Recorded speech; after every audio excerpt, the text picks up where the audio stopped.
Yo. How you doing, everybody? This is the Garbage Bear Show. I am the Garbage Bear, a.k.a. Andre C., a.k.a. your drunk uncle. No, I want to do a Game of Thrones intro for my first episode. I am Garbage Bear, watcher of YouTube, arguer of Facebook, stepfather of 3 dragons, and king of emotional eating, devourer of pot cookies, and I'm saying hello. Wow, that was a powerful start. So this is the Garbage Bear Show. I'm just going to talk about my life and what I've done, what I've seen, where I've been, what I think. And I don't ask you to agree with me. In fact, I want to hear what you think. I really do. But just know that we all have a different outlook. We all have been through different things, and I respect your outlook, probably. And, just try and get through mine. So I guess I should tell you about myself to start the show, right? Okay. So I'm from Kingsville, Ontario. That's a small town in southwestern Ontario. Kind of turned into a touristy spot now, but it was pretty wild when I grew up there. And that happened. Then I went to journalism school in Windsor. That's where I live now. It's a city right by Detroit, separated from Detroit by a river. So we kind of have a front row seat to all the action. But we're safe and sound in our little Canadian beds with our health care and our better beer. But I digress. So, I was a musician for many years. I've worked in professional boxing for 20, I think. I do stuff with Showtime and ESPN and HBO when they were in boxing, and Fox, DAZN. I've done it all. I haven't had much luck until my most recent relationship. I haven't had much luck with relationships and, life in general. But professionally, I hit it out of the park, man. I do what I've loved since I was a kid. I write about boxing. I get to meet famous people. I travel all the time. I go to shows. I do important stuff. And when I'm watching movies with the kids and somebody comes on TV, I can now and then say, hey, I know that person. And they can go, really? And I can say, yeah, and feel like a big garbage bear for a few minutes. So I wanted to maybe start off with the pandemic and just talk about what's going on. And that I was watching the show yesterday, and they were talking about, they were interviewing another anti-vaxxer type, and they're everywhere. It's just so, how did we get here? Well, Facebook, right? Are we blaming Facebook? Have we had that meeting? Facebook, right? Here's my theory. If 10,000 scientists say one thing and one lady in Missouri says another, that's one story each on the internet. You don't have, internet stories aren't weighted.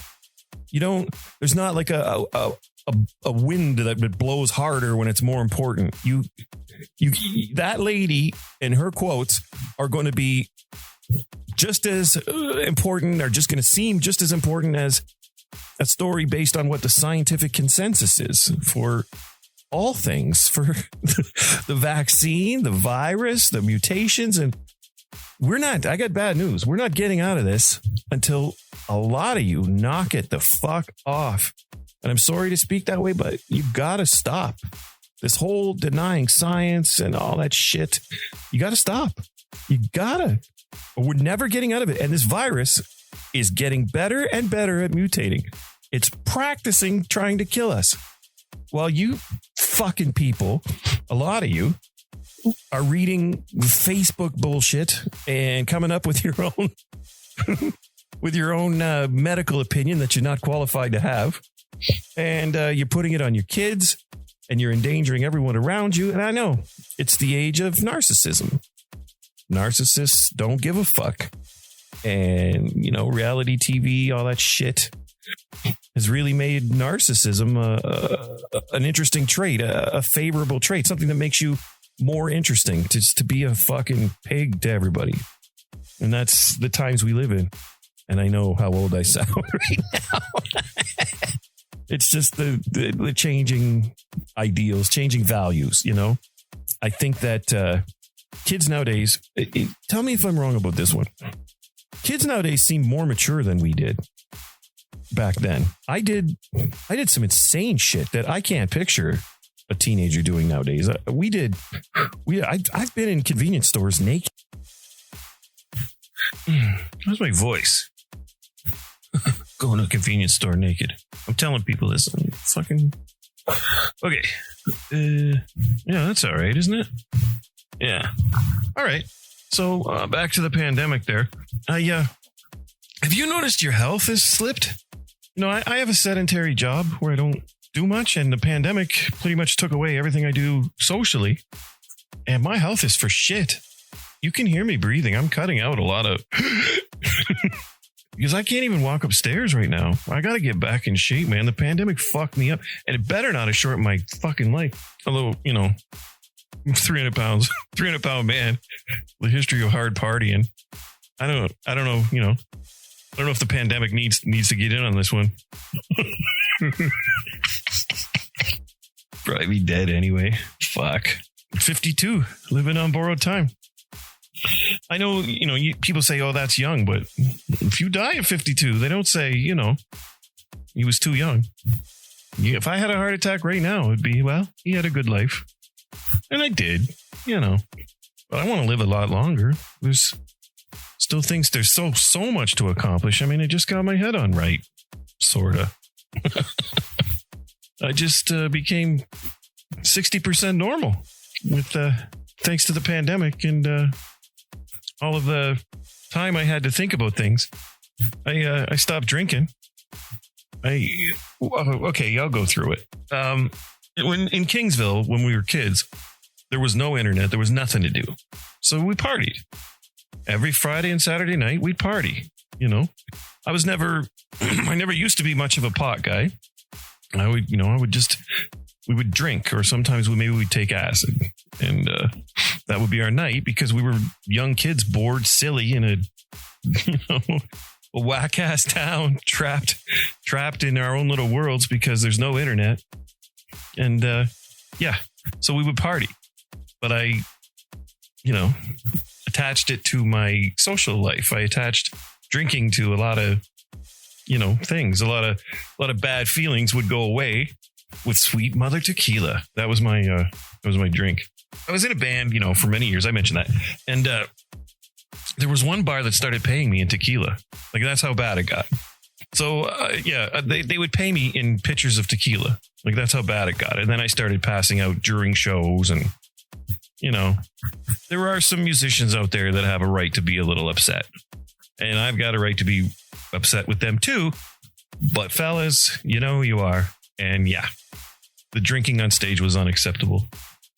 But it wasn't, you know, honestly, being in a band was something I did to meet people, get attention, because I wasn't getting much as a younger person. I didn't think, you know, good looking people, beautiful people just walk in a room and they can do whatever they want and they can meet whoever they want.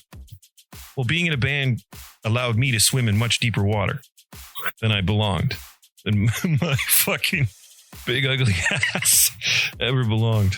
So that's why I was doing it. And I started noticing that I had a string of girlfriends that didn't really work out too well. And I stopped thinking of the band as a place to meet people. And I just started looking at it for what it is. And I got tired of it. And I'll get more into it someday, probably. But for now, I got tired of it. And so I didn't stop drinking. That's the problem. I'm not in a band anymore. I'm living here with Catherine, my wonderful girlfriend, and I will get into her. You know, I mentioned my personal trainer. Well, Catherine, once I met Catherine, she sort of, you know, took over and helped me. I don't know, because I don't want to sound, you know, I don't want to sound like a Jerry Springer or whatever. You know, she's not my doctor or anything. She just, she listened and she supported me. And she finally took the time to understand why I do the things I do and to listen to why I was hurt. And what do you know? All my bad guys went away. So I quit drinking like 8-9 months ago. I quit. I haven't had a drop. Well, yeah, no. And it's been awesome. I've got a clear head. I've been doing a lot of thinking. I don't know. I feel like a better version of myself. Now, that said, I have started dabbling ever so slightly in legal marijuana. I've been eating edibles at night. And when I get high, I don't know what you do. The old kind of, when I used to get high, I used to get horny and quiet. Like too quiet to tell anybody how fucking horny I was. So I would just sit there, you know what I mean? Like looking at the clock, waiting to run home and jack off or something. But the new weed, I don't know. I've been introduced to the idea of strains. And so there's a strain of indica that helps me relax. And I don't like the hyper stuff. I don't need more anxiety, because part of the one thing I figured out, a very important step I figured out during the pandemic with all that time to myself, was that anxiety plays a huge role in my life. Like, you want to know why cordonage is so fucking weird? Anxiety. I just, without booze, I just didn't feel right, you know, because I had tied booze to everything I did. So if you saw me in public and I was sober, I was very uncomfortable. And I would spend days with the butterflies in my stomach, and I didn't know why. Couldn't figure it out. And I couldn't figure out why I was still drinking. It got worse after the ban for a while. I mean, I started chugging tequila. I started doing crazy blackout shit. And here's poor Catherine trying to, figure out if this guy is, trying to figure out if this motherfucker crazy. And, I told her I would quit, and eventually I did. So I'm very proud of that. And I didn't quit. Like, I'm not white knuckling it.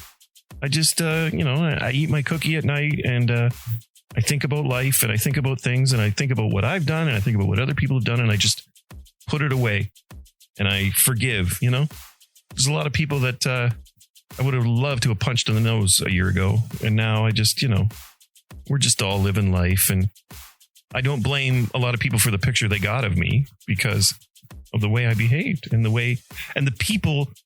I shouldn't put it all on me. And the people I allowed at my table who created the situations that made me look bad as well. So that's all gone. It's all bullshit. Now it's gone.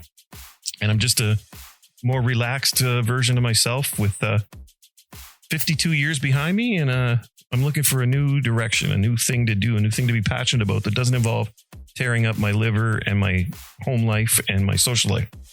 I just want to be a good, sober dude now. So that's what I'm going to do.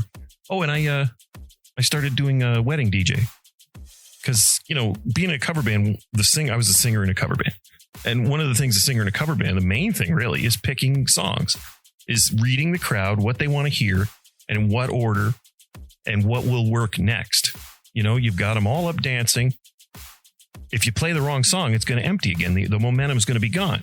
But if you're good, you can figure out what genre they're hitting on, what kind of music, and then figure out what song you play that matches that, the best. And I was really good at it. I'm not being an asshole, but I was really good at that. And it's translated to being a pretty good wedding DJ, except for talking over the mic. Sober. I'm still a little awkward at that. I still don't like, what do wedding DJs say? I watch videos on YouTube of other wedding DJs, and they're like, whoop, whoop. And I'm not saying that, but I'll figure it out. I'm just going to work hard at it and figure it out. I saved up money, bought all kinds of equipment, and I'm just having fun. I guess I'm doing a birthday party for a friend of mine on the 27th. That's my next DJ gig. And you probably hear about it on another Garbage Bear show. But yeah, that's what I'm doing. Starting a podcast with the lovely Debbie K, my friend. We're going to talk about relationships and that. And she's supposed to be coming up with a name for it. I like relationship, but I don't know what she's going to pick. And whatever she picks is fine with me. So,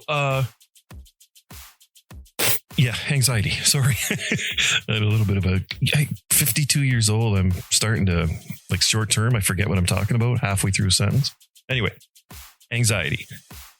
I didn't realize it was anxiety. I would get sick to my stomach before the band played. I would spend days at home. I didn't go out unless the band was playing. And then even between sets, it got so bad. My anxiety got so bad that between sets, I was going and hiding away from people.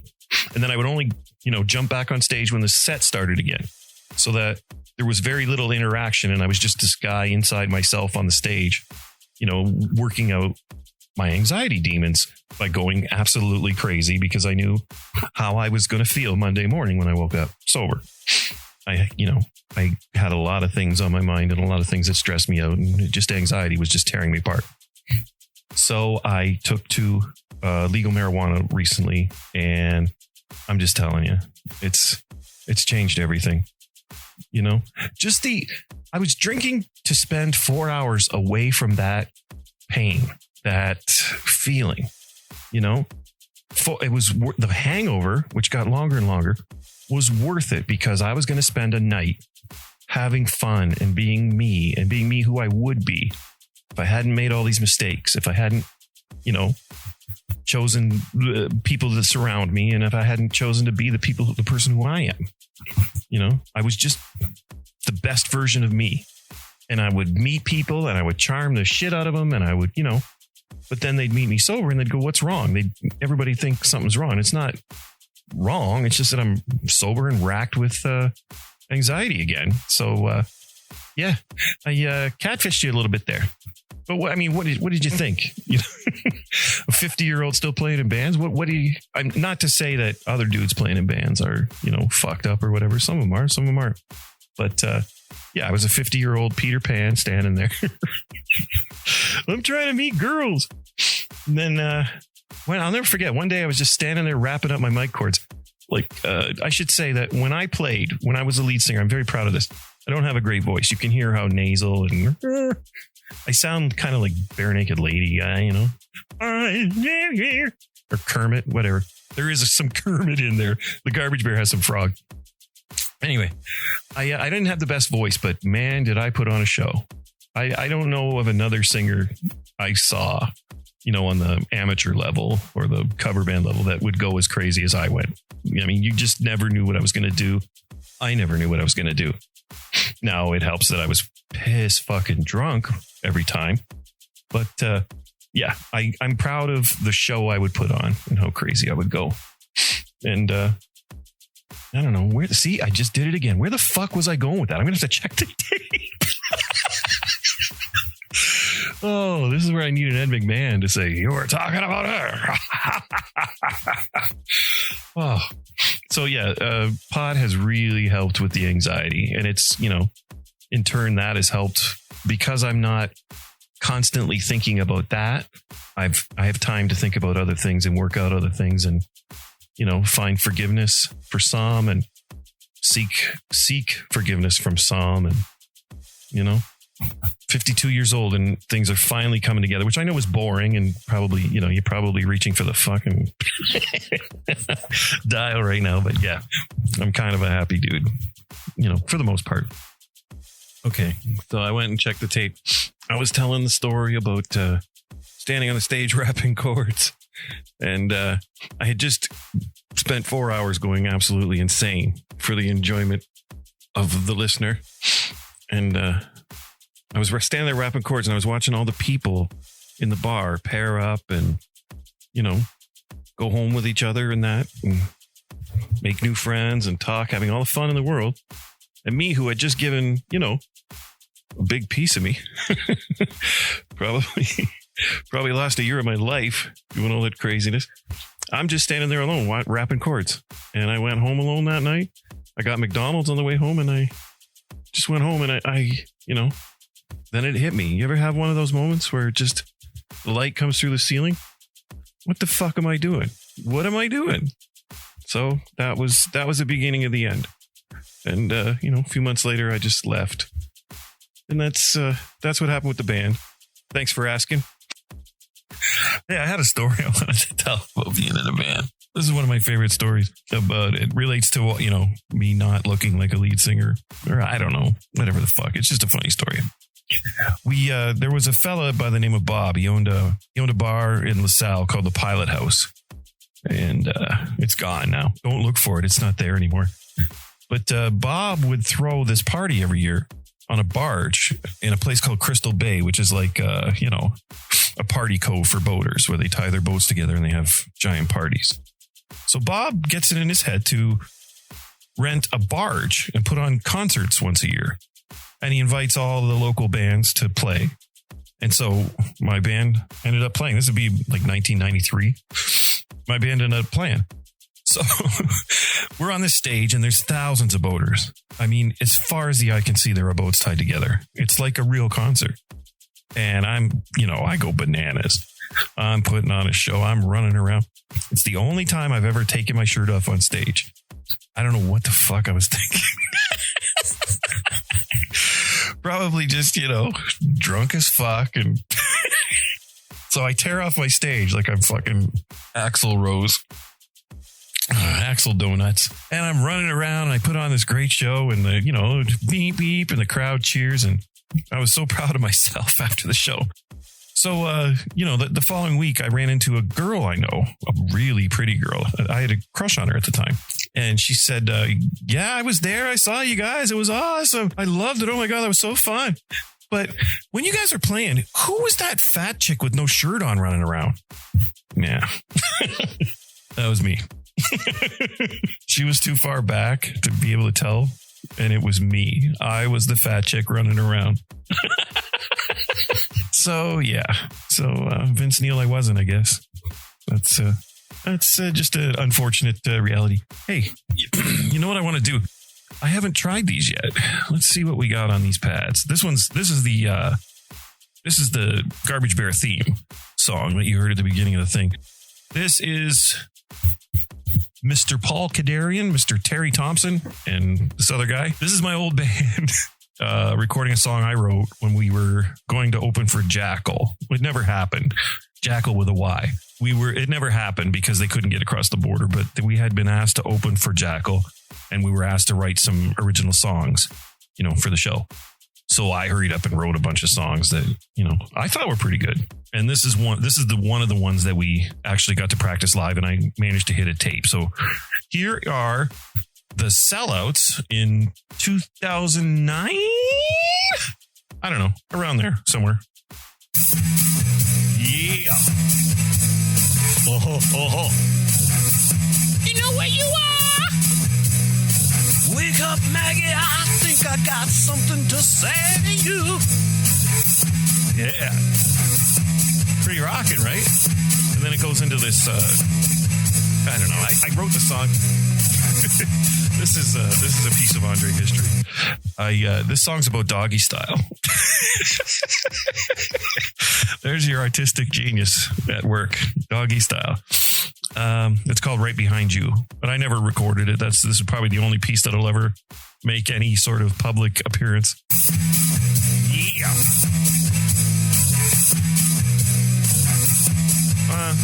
Maybe I'll get it made professionally sometime. But like a 50-year-old guy singing about doggy style. Like I need help looking like an idiot. Hold on. Okay, what's this one do?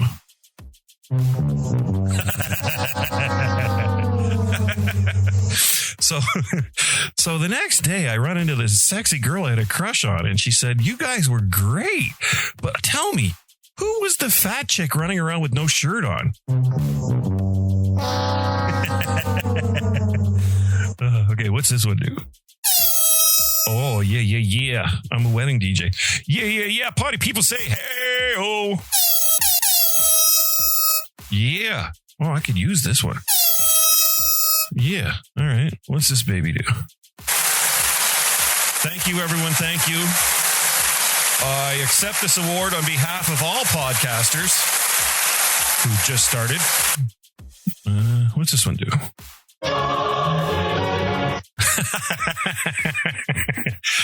Hey, they're remaking Dexter. Actually, I don't know. Dexter was a bit of a dumb show.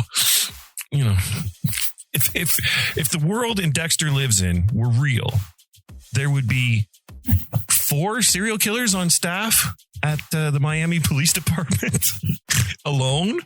Plus his sister almost got killed by one. It's just, it got so stupid. And then by the end, he was trying to bang his sister. So I guess them motherfuckers was out of ideas. Okay, what's this one do?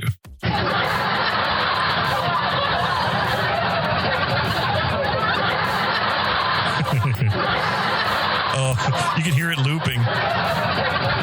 So I guess I can't use it as a realistic laugh track. Well. Oh my God. I'm addicted to this thing. What else can we do? David Bowie died.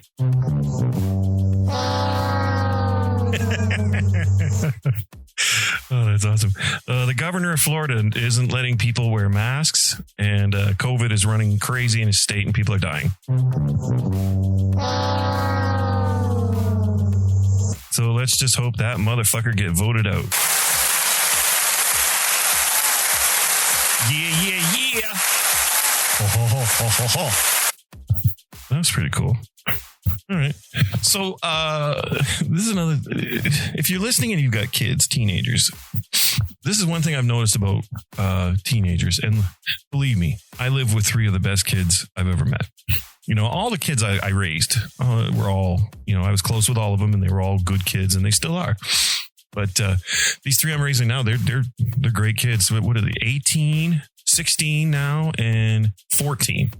And, they're more like friends, for Christ's sake. They're like roommates I get along with. But one thing I noticed about teenagers, and moms, if you're listening to this one, tell me if this is true for you too.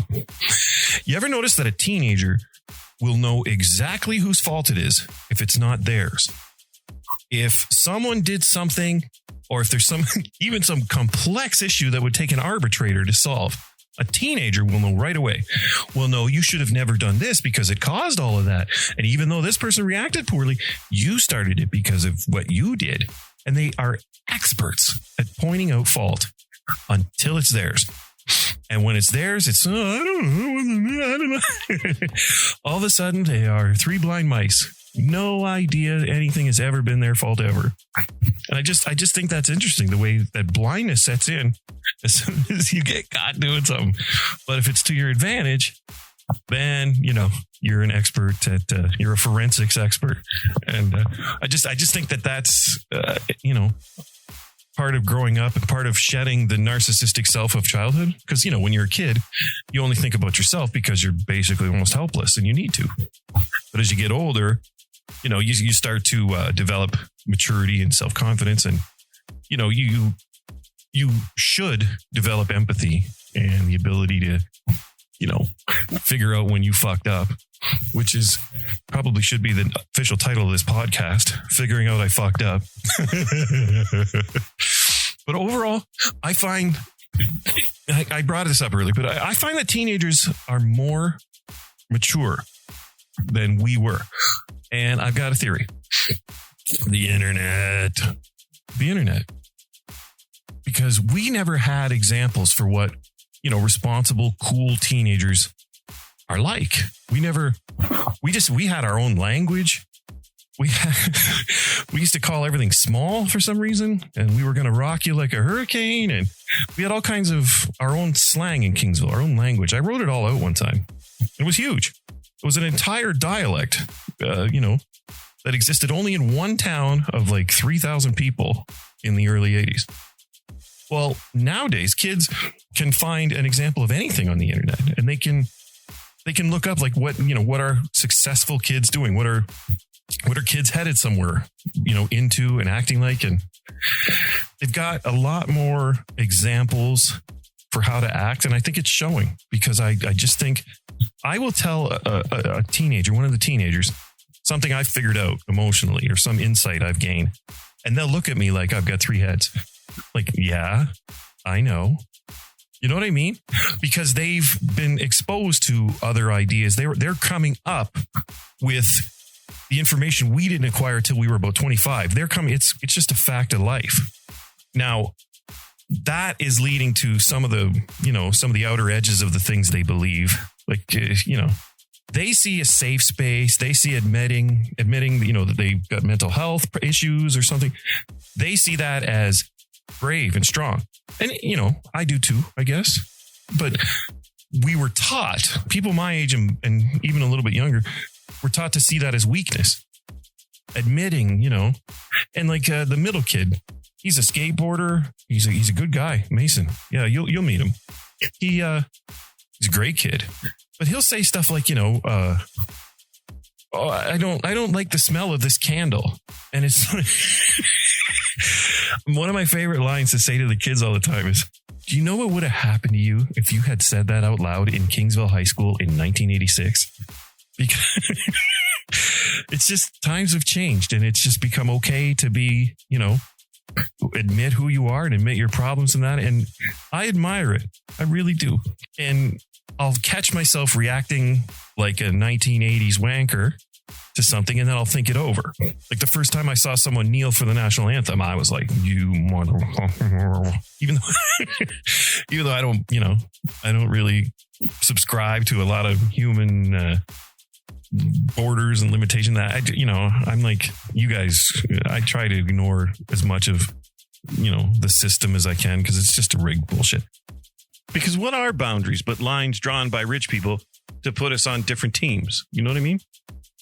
I think the internet has led to a uniformity in a lot of areas because we are all, including teenagers, getting the same information now. You know what I mean?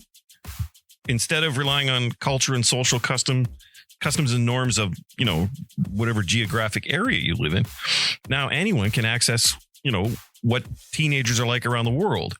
A kid can go on and see what, happy, successful teenagers in California are like instead of just emulating whoever the cool kids are at their school. Because, a lot of the cool kids at school, at least when I was there, no offense to anyone, some of the cool kids at school when I was there probably peaked, there. They probably don't have, their own podcast. Oh my God. Neither do I yet. But yeah. So I just think that there's a uniformity. Kids they have examples, they've got more to go on to figure out who they are at an earlier age. And that's why, a kid in Toronto and a kid in Japan will say the same shit. If a kid in Japan throws a water bottle and it lands, on its head or whatever, same thing with a kid in Toronto. They're both, epic or whatever. They will say the same things, and, I was today years old when sayings and phrases are no longer geographical. They're worldwide, We've all got the same slang for everything now, which is fine. Uniformity of language and improves communication, I think. I don't know. I don't fucking know. But I just know that the internet exposes kids to, positive examples and healthy messages we didn't get from, our fucking hash dealer in Kingsville while he was heating up the knives. Remember hot knives? Oh my God. If you're young, and I wasn't a huge partaker, but I do remember if you're young, hot knives, you'd go to a guy's house, he'd have a piece of hash, he'd roll it up into a tiny little ball, and then he would put the tips of two knives under the coils of the stove, and he would heat them up to red hot, and it would totally ruin whoever's knives they were. Now that I pay for knives, that's an issue. But anyway, they would heat up these knives, and then you would drop the piece of hash on the one hot knife, and then you take the other one and press it together, and the smoke would come pouring out, and you'd have to breathe in that hash smoke. And hash will put you in a cloud, But yeah, we used to do that until one time my buddy Bundy did one, and he passed out cold face first into a drum set. So I think that was the last time I ever did hot knives, coincidentally. I'm not saying that Bundy ended the worldwide trend, but I never see him anymore. Of course, I don't hang around with a lot of hot knives peoples. No judgment. Jesus Christ. I eat, my share of pot cookies at night. I had another one last night. I said that. Yeah. And, Yeah, I'm not a radio guy. I'm not a podcaster when I'm baked, apparently. So what else was I going to talk about? Oh, hey, are you like me? Do you guys watch a lot of true crime? Who's your favorite serial killer? I'm going now. This is a bit of a dark horse in the stakes, but I'm going Edmund Kemper, just because he was tall and really smart, and so he provides me something to look up to. If I could ever be as smart as Edmund Kemper, who I think murdered his mother and a bunch of prostitutes, and then he turned himself in, and now he's a well-liked guy in prison. But anyway, you shouldn't do that.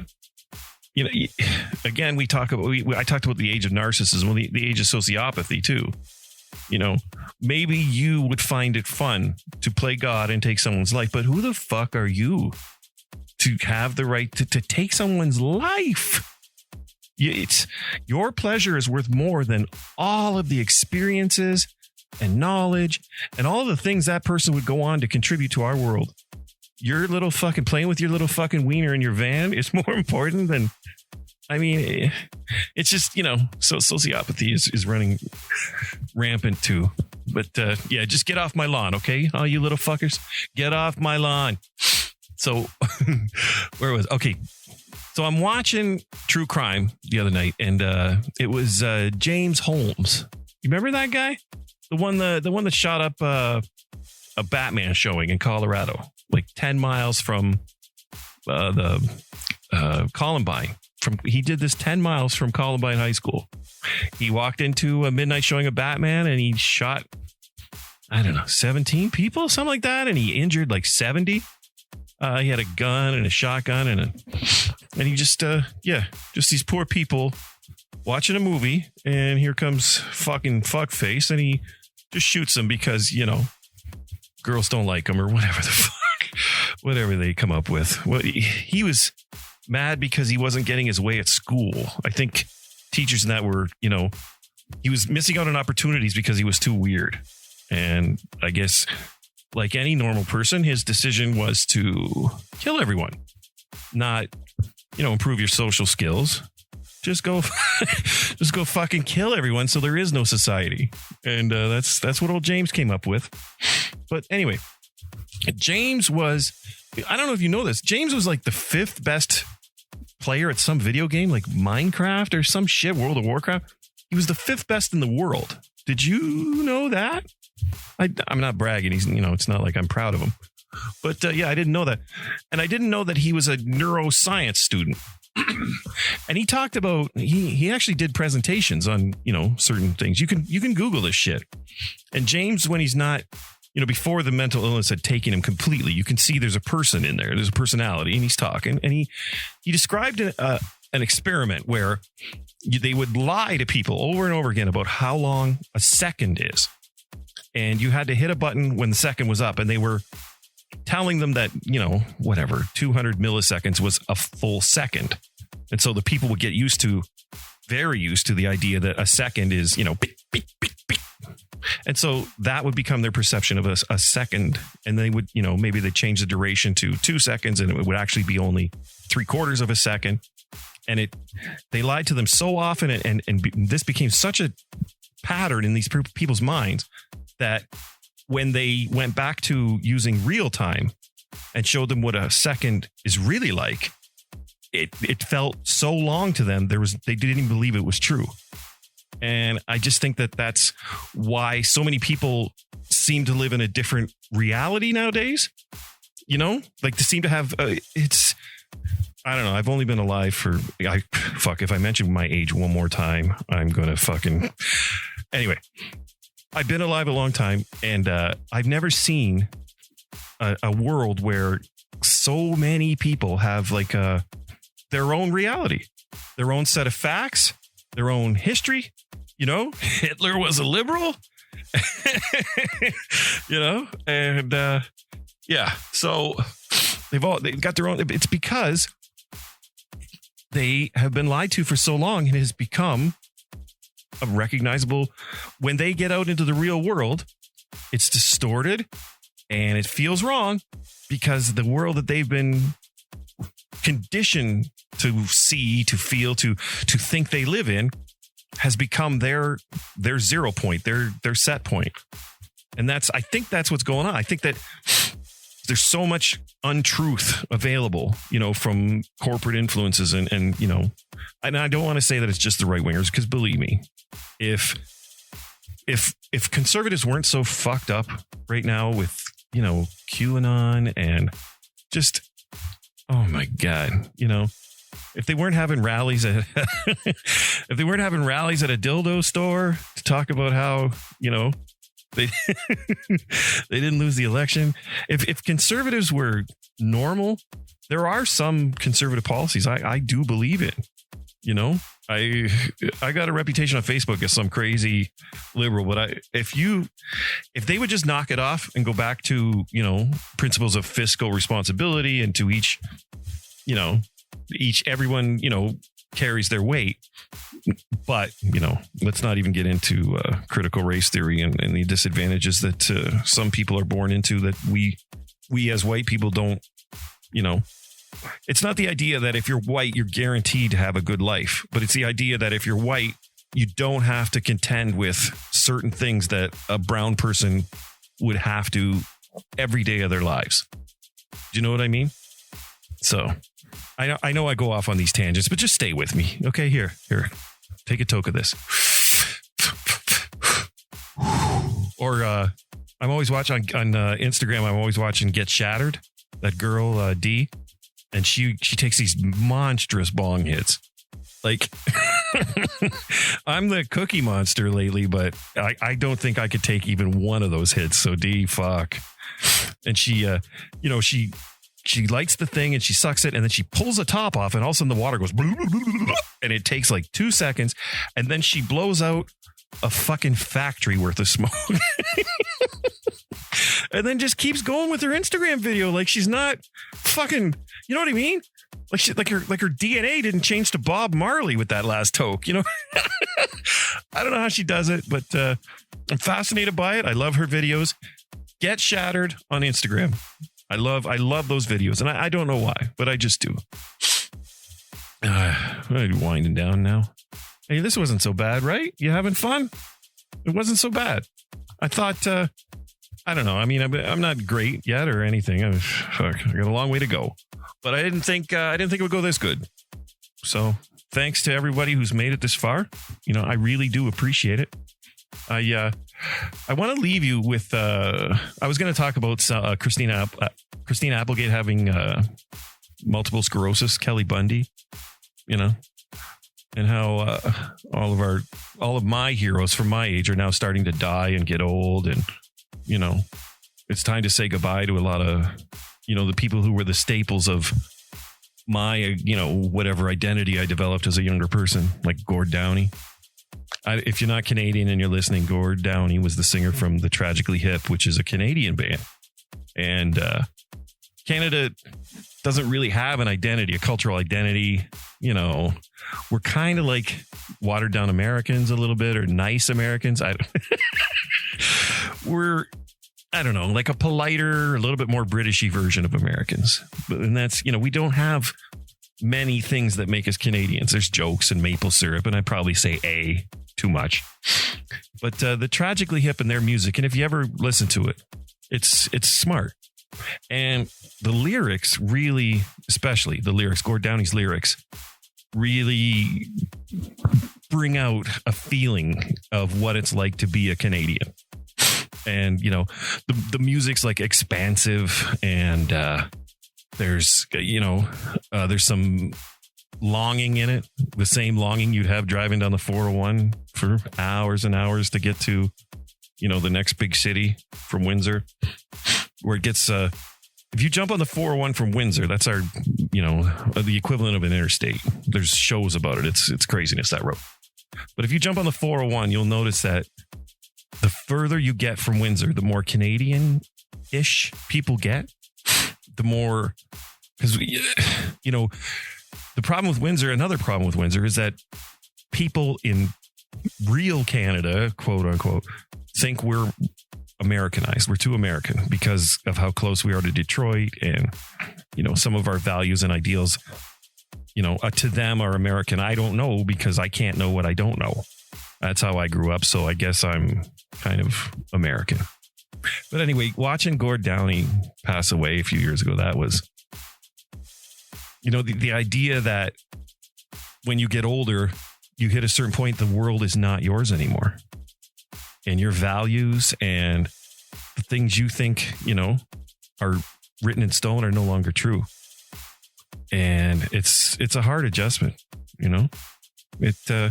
it's hard to let the power go and just, see what younger people do with it. But I wish them well. And I hope we didn't fuck it up too bad.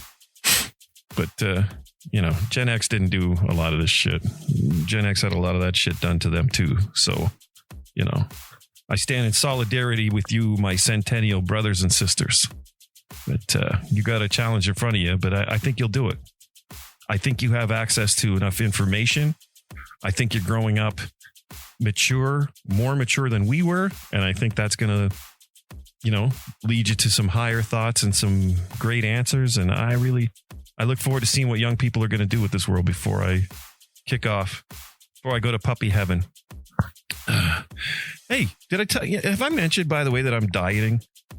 Yeah, I'm going to try and live a little longer by dieting. So I'm down, I probably already said this, but I'm down like 8 pounds and it's going well. And I haven't felt hungry. I hadn't felt hungry in years. I forgot what hungry felt like. And now I feel hungry, but it's not bugging me that bad because it's so new. It's like, oh, cool. My stomach's gurgling, because before it was full of fucking pasta and ice cream sandwiches all day long. So I was never hungry. So it's like pretty cool to be on a diet and hungry. Now we'll see how fucking funny it is, in a few months. But yeah, I'm going to keep you updated on my weight. Right now, I stand at 6'4" tall and a paltry 304 pounds. 6'4", 304 pounds. I'm bigger than NFL players. I'm bigger than heavyweight champions. And yeah, but I'm, I'd also tip over if you blew on me hard enough. So I'm like, non-threatening. I don't fucking know. I guess I don't know. I guess I could get mad or whatever, but I certainly don't try to use my size as a negotiating tool or a communication tool. I would never just puff my chest out if I was losing an argument, and threaten you with violence if you actually are smarter than me. I'd probably start listening. I love other people's points, and with this podcast, eventually I'll have an email address and, website and Facebook page and all that shit so that you can send me nasty messages through a variety of different mediums and, I can get my feelings hurt. But, whatever. I'm looking forward to hearing what you guys have to say, So I'm, this is the first episode. I don't even know if this is going to get published anywhere. Probably put it on Facebook and ask people what they think before I do, just because I need validation because I'm not a whole person yet. But I'll leave you with the story of why Garbage Bear, because this is the Garbage Bear show and I am the Garbage Bear. I was seeing a personal trainer. Her name's Carol, and she's become one of my best friends. She's a wonderful, amazing woman, and she's beloved in town by everyone. She's a beautiful redhead. Fucking Babu, don't kill me. I'm just mentioning that she's an attractive redhead. I didn't say I want to do anything to her. She's an attractive redhead, and she's very smart. And it's funny, how the universe will put people where you need them. Because I came in at an all-time low. I had just lost my bar. I was losing my bar at the time. And I started going to work out with Carol. And, I don't mind telling you that I'm pathologically lazy. Physically, I'm pathologically lazy. I don't enjoy, physical. I just, in school, the jocks just, just turned me off so bad that I don't even like doing sports now. I just feel like I'm acting like a jock if I do, and I don't want to identify with that. And no offense to jocks. I'm telling you what happened to me in my experience. I just, I'm really off of sports. So I'm really lazy. And so the workouts, I got in terrific shape. But as time went on, I learned the value of her counsel, her advice.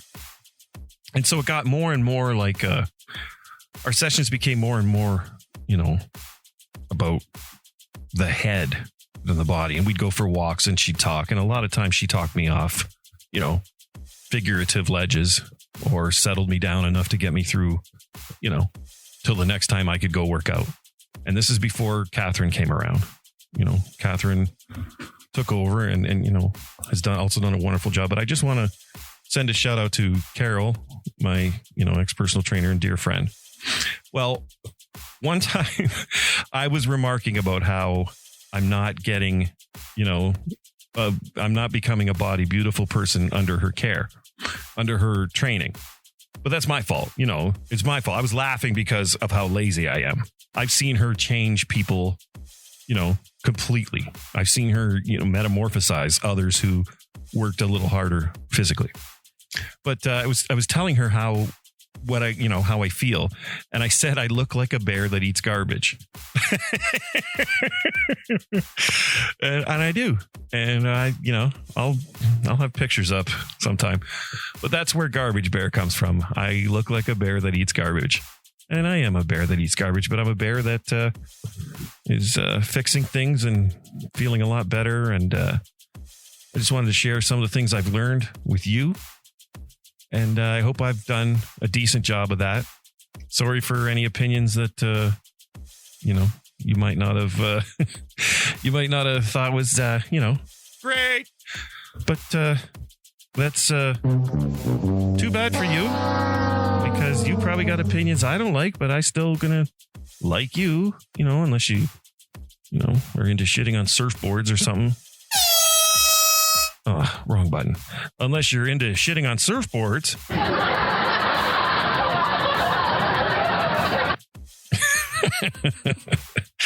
Okay. Thank you very much for listening, everyone. Thank you so much. I'll be back next week with another Garbage Bear show. I've got 2 more podcasts planned at least. Relationship with Debbie. Then I'm going to try and do something with Carol and Babu, Catherine. And I got my buddy Philip Charette, the lovely and talented older brother I never had. I'm not going to say from another mother. I fucking hate that. He's like an older brother, though, from a different family. And he's super talented. And you'll get to meet him on one of my podcasts eventually. But yeah, okay. Thanks a lot, everybody. Have a great fucking night. Have a great weekend. It's Friday, right? So go out and get drunk Friday and Saturday night for the first 50 years of your life. And then you can have a podcast. All right. Thank you very much, everybody. Good night. Thank you.